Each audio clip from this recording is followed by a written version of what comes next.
गोपी रोई गई बात न करी करी याद श्याम की गोपी।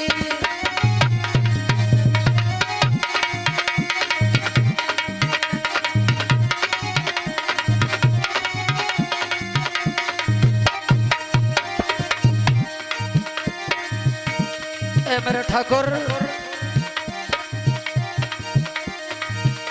अरे चल बिना मीना नदी बिना बारी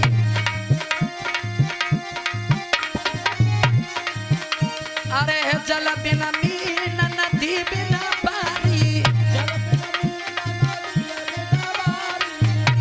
और तैसे नाथ पुरुष बिना नारी तैसे नाथ पुरुष बिना नारी अति दुख पाई रही बात न करी करी याद श्याम की गोपी।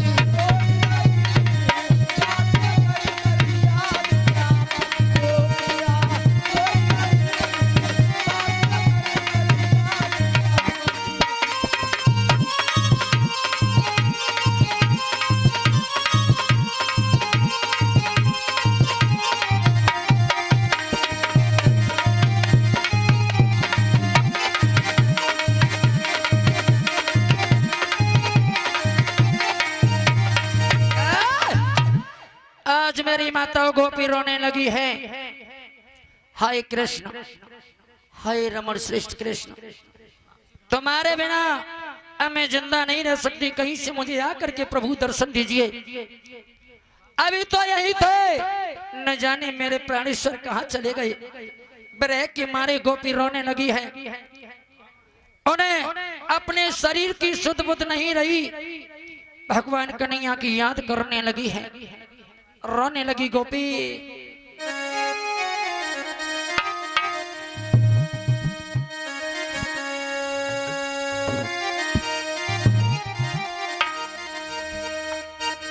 अरे देही किया सुदनाए बेरे में गोपी सब होई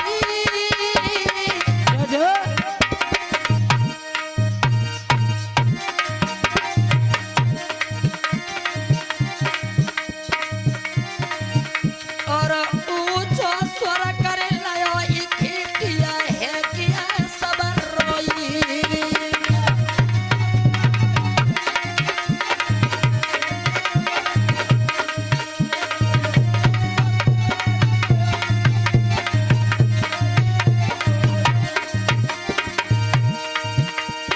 अरे बिरह को नाय पायोरी पारा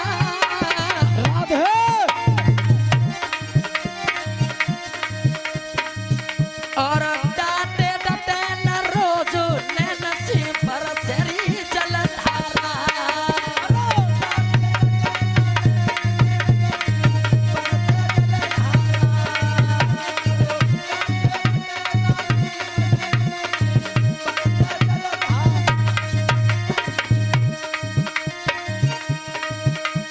आज गोपी रोने लगी है।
आज मेरी माता बहनों, आज भगवान कहने लगे हैं मेरी प्यारी गोपियां, तुम्हारा मन सदा मेरे में ही लगा रहता है, इसलिए गृहस्थी की इस सभी बेड़ियों को तोड़ करके कैदी जिन्हें बड़े बड़े योगी जीत भी नहीं पाए हैं, मुझ में तुम्हारा ये आत्म संयोग सर्वथा मिला और सर्वथा मैं तुम्हारे साथ रहूंगा, मैं तुम्हें छोड़ करके नहीं जाऊंगा। बोलिए गोविंद भगवान की।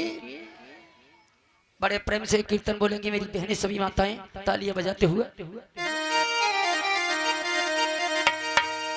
अरे बूटी सतगुर से मंगवाई दूंगी मेरे कोई दर्द न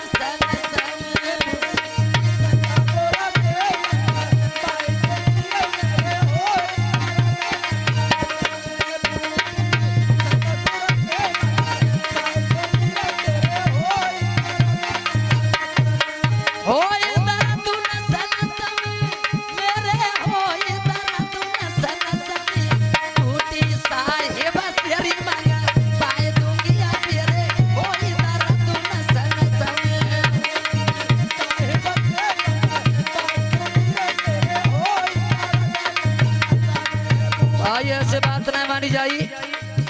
आज कोई मेला है जी तो कौन तो जाए के लगे हो। सभी बहनें सभी माता जोरदार तालियां बजाती हुई बोलेंगी जैसे कि वृंदावन दिखाई दे।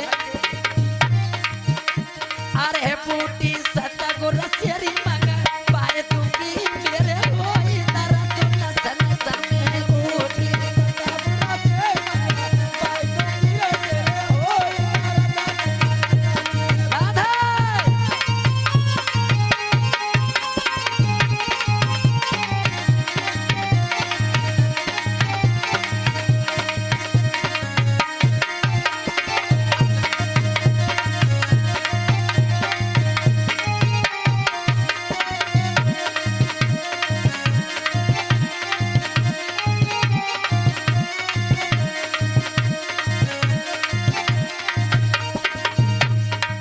इस कथा को आप कभी भी नेट पर निकाल सकते हैं आर के वीडियो लाइव की तरफ से। अरे 4 महीना आए गरम में के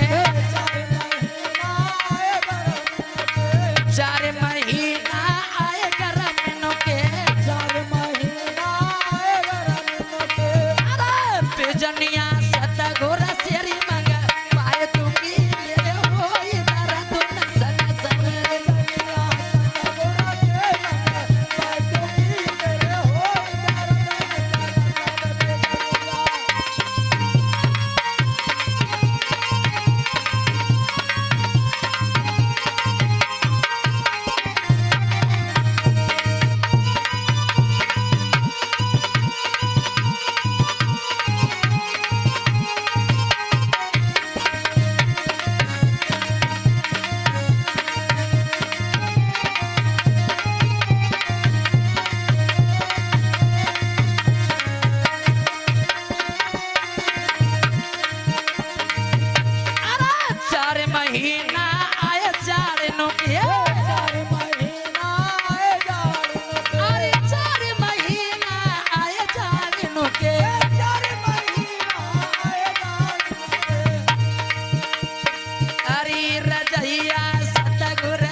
तेरी पिता पाए दूंगी रे मत रोके डगर हमारी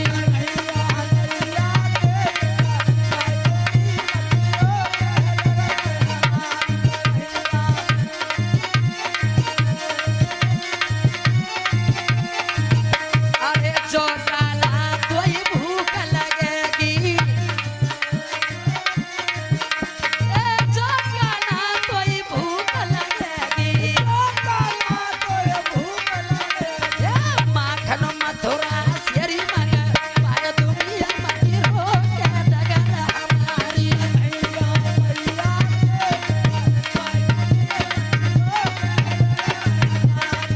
रोके डगर हमारी सवारिया रोके गेला हमारी तुरको मैया तेरी पिता पाए दुनिया मत रोके डगर हमारी मैया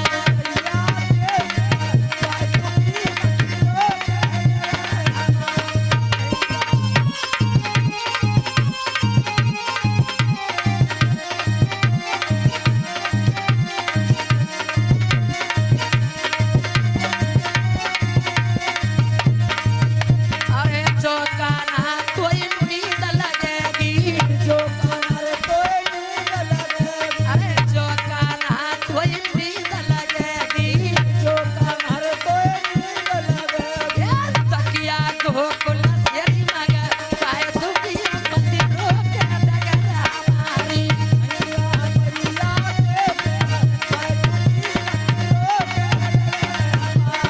कन्हैया मैया शेरी पिता पाए दुनिया मत रोके डगर हमारी कन्हैया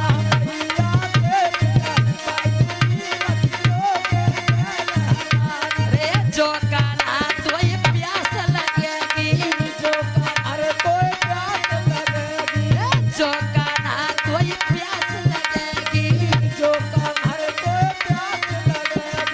पानी यमुना शेरी पिला पाए दुनिया मत रोके डगर हमारी कन्हैया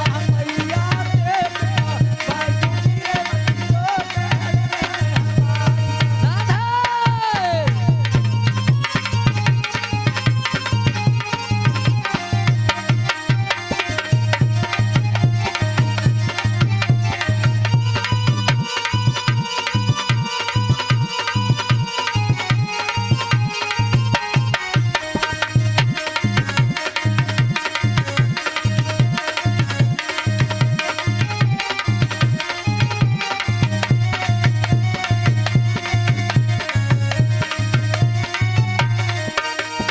बोलिए वृंदावन बिहारी लाल की जय हो। जय जय श्री राधे जय हो। श्याम। आइए मेरी माता बहनों इसी बीच कुछ दानी दाताओं के नाम है ये 100 रुपए सुखवीर सिंह नौबार 10 रुपए गौतम 10 रुपए तरुण राजौरिया 20 रुपए चंद्रपाल 40 रुपए पायल क्षमा दोनों बहन 20 रुपए हरकेश दिलालपुर निवासी 50 रुपए आयुष अंश दोनों भाई 10 रुपए संदीप 10 रुपए विनय 20 रुपए डोरीलाल और 10 रुपए नितिन 10 रुपए लवकुश 10 रुपए गौतम 20 रुपए राम अवतार 10 रुपए गोपाल चौधरी 10 रुपए गुप्त दान आया है 20 रुपए राकेश 50 रुपए सुरेंद्र दिलालपुर निवासी 21 रुपए विनोद दिलावरपुर निवासी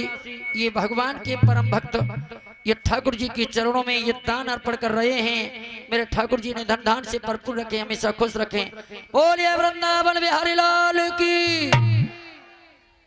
मेरी माता बहनों श्री सुखदेव जी कहने लगे हैं हे परीक्षित भगवान का यज्ञोपवीत संस्कार संदीपन गुरु के यहाँ शिक्षा प्राप्त करना अब तुम ध्यान देकर के सुनना है तुम्हें एक दिन बलराम और श्याम बाबा नंद के घर नंद को धीर बना करके मथुरा में वापस देवकी और वसुदेव के पास आए हैं तो मथुरा में घर घर में मंगलाचार हुआ तभी वहां गुरु गर्गाचार्य आ गए तो उन्होंने गायत्री मंत्र तथा तीर्थों का पवित्र जल मंगा करके दोनों भाइयों को आज स्नान कराया है उनका यज्ञोपवीत संस्कार किया तब वसुदेव जी ने सभी ब्राह्मणों को भोजन कराकर यथोचित उन्हें दान देकर के विदा किया है। हे परीक्षित, तब वसुदेव जी ने दोनों भाइयों को रथ पर चढ़ा करके विद्या अध्ययन करने के लिए संदीपन गुरु के पास उज्जैन नगरी में भेज दिया।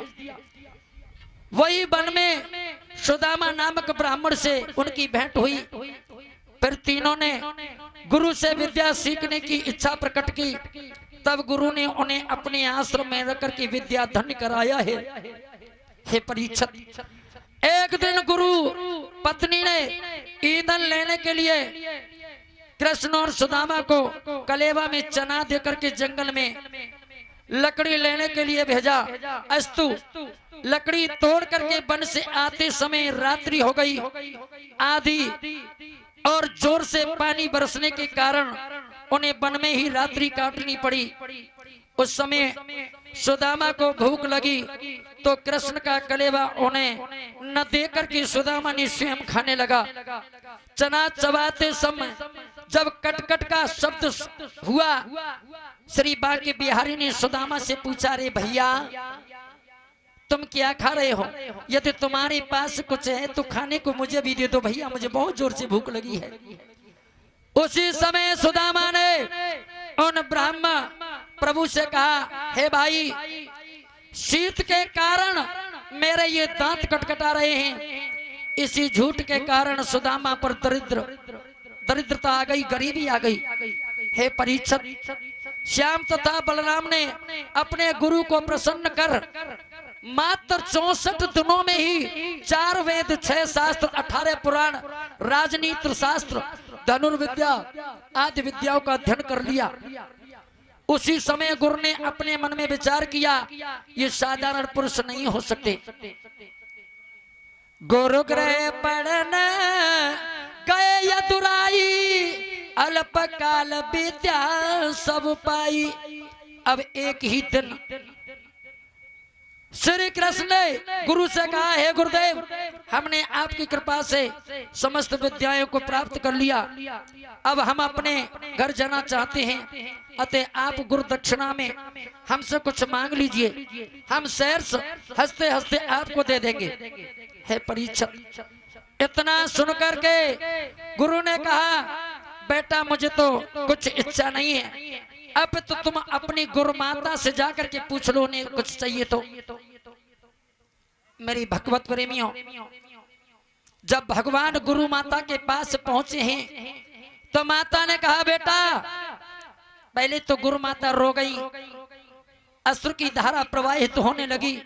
भगवान यदुनाथ ने, मेरे ठाकुर जी ने जाकर के चरणों को पकड़ लिया, मेरी माँ तुम क्यों रो रही हो, बताओ कारण। कहने लगी, बेटा, एक मेरा भी पुत्र तेरे जैसा था जो समुद्र में डूब गया। यदि आप कुछ देना चाहते हो तो बेटा मुझे मेरा पुत्र वापस ला दो, यही हमारी गुरु दक्षिणा होगी। गुरु माता के वचन सुनकर के भगवान श्याम और बलराम समुद्र के पास पहुंचे हैं। तब समुद्र मनुष्य का रूप धारण कर रत्न भेंट दे करके कहने लगा, भगवान आप दया के सागर हो, आपके दर्शन पाकर के मैं धन्य हो गया।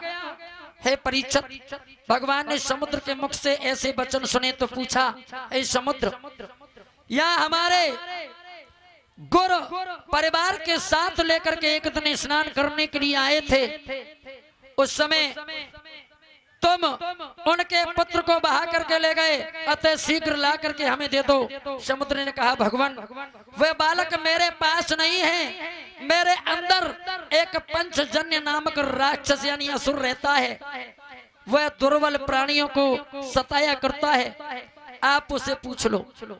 मेरी माताओं, तभी भगवान ने उस राक्षस को मार करके उसके शरीर से पंचजन्य नामक शंख को प्राप्त किया। बोलिए गोविंद भगवान की। कुछ लोग ऐसा प्रश्न किया करते हैं कि भगवान श्याम सुंदर के पास ये पंचजन्य नामक जो शंख था, जैसे बजाया करते थे युद्ध से पहले, ये उनके पास कहां से आया? समुद्र के अंदर पंचजन्य नामक राक्षस का वध किया है, वहां से भगवान के लिए शंख प्राप्त हुआ। बलराम ने शंकासुर को मार दिया। जब उनके भी पास गुरु पुत्र नहीं निकला तो भगवान यमपुरी के द्वार पर पहुंचे और शंख को बजाया तो सभी नरकवासी वहां पर आ गए और भगवान का दर्शन किया है। तभी वहां यमराज आ गए, भगवान की स्तुति करने लगे, श्री कृष्ण गोविंद हरे मुरारी, हे नाथ नारायण वासुदेवा। भगवान आप ही एक जन्मदाता हो, कहिए प्रभु मैं आपकी क्या सेवा कर सकता हूँ। यमराज से कहा, कुछ दिन पहले हमारे गुरु संदीपन का पुत्र समुद्र में डूब करके मर गया था, मैं उसे लेने आया हूँ, आप मुझे लौटा दो। यमराज ने हाथ जोड़ करके कहा, प्रभु मुझे पहले ही आपकी बात का मालूम था कि आप इसे लेने अवश्य आएंगे, इसलिए मैंने बड़े यत्न से इसे रखा है। इस प्रकार भगवान यमराज को भक्ति का वरदान दे भाई के साथ गुरु के पास आ गए और उस बालक को मैया के लिए सौंप दिया है। हे परीक्षित, गुरु से आशीर्वाद प्राप्त कर भगवान मथुरा नगरी लौट आए। सभी मथुरा वासियों ने आनंद मनाया। हे परीक्षित, गुरु का पद अत्यंत श्रेष्ठ होता है। संसार में गुरु तीन प्रकार के होते हैं। संसार में गुरु तीन प्रकार के होते हैं, गु माने अंधकार, रू माने प्रकाश। जो अंधकार से प्रकाश की तरफ ले जाते हैं वो सत्य गुरु हुआ करते हैं। लेकिन आजकल गुरु की कोई कमी ना है। गली गली गुरु बा फिरे, कोई गुरु दीक्षा ले, स्वर्ग जाए चाहे नरक में, पर हमें रुपया दे, चेला बन जाओ, चम्मच जाओ, तुम्हें सवेरे घर के मत जाए। ऐसे गुरु हैं आज के। याद रखना मेरी माताओं, नंबर 1 का फर्स्ट टाइम गुरु होते हैं वे जो मंत्र का उपदेश दिया करते हैं। सेकंड गुरु हुआ करते हैं वे जो विद्या पढ़ाते हैं। और तृतीय नंबर के गुरु हुआ करते हैं वे जो कुल की रक्षा करते हैं। बोलिए गोविंद भगवान की। आइए तालियां बजाते हुए बोलेंगे सभी।